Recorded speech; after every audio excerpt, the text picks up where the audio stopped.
কৃষি অফিসারদেরকে উদ্দেশ্য করি বলি, ভাইয়ারা আমরা আপনাদের থেকে ধান কিনে আসনি, কিন্তু আপনারা উন্নত মানের জাত আমাদেরকে দেন না। কোনো ধান বড়, কোনোগুলা ছোট, মানে কোনো মান উন্নত মানের কিছু দেখি না ভাইয়ারা। কিছু নিয়ে এলে কিছু আটকি থাকে, কিছু ফাঁকি যায়। কেন রে ভাইয়া?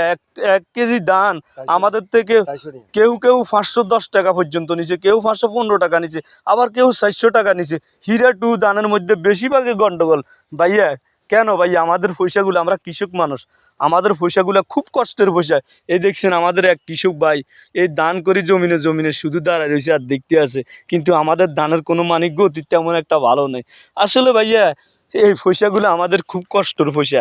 আর আপনারা এই ধানগুলার খুব উন্নত মানের জাত করে রাখি বাজারজাত করিয়েন। আমাদের পয়সাগুলো আসলে খুব পরিশ্রমের পয়সা। আমাদের পয়সাগুলো খালি ওই মানে আপনারা পাইছেন আর মন মতন নেবেন আর ব্যবহার করবেন।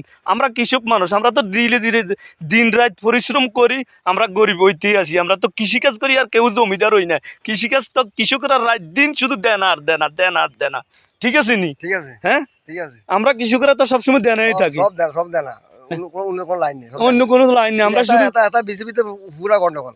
হ্যাঁ, বিষের মধ্যে সম্পূর্ণ গন্ডগোল। বার গেছে এখন থোড়ে এখন বোধহয় 12 3-4 রকমের, একটা 3-4 রকমের গেছে। দেখছেন নি আমার এক কৃষক ভাই কি বলে, দেখছেন নি? সব ধানের ভিত্তিতে গন্ডগোল। হ্যাঁ, সম্পূর্ণ আপনাদের ধানের মধ্যে গন্ডগোল ভাইয়ারা। তবে একটা কথা বলি ভাইয়া, পয়সাগুলো অন্তত নেন, যেন আমাদেরকেও বাঁচানোর চেষ্টা করেন ভাইয়া। হ্যাঁ, বীজদান গুণা যেন উন্নত মানের বিষয় ভাইয়া। ওকে ভাইয়া, আল্লাহ হাফেজ ভাইয়া। দেশ বিদেশের ভাইদেরকে বলি, যারা আমাদের এই ভিডিওগুলো দেখেন সবাই শেয়ার করে দিবেন। ওকে ভাইয়া, আল্লাহ হাফেজ।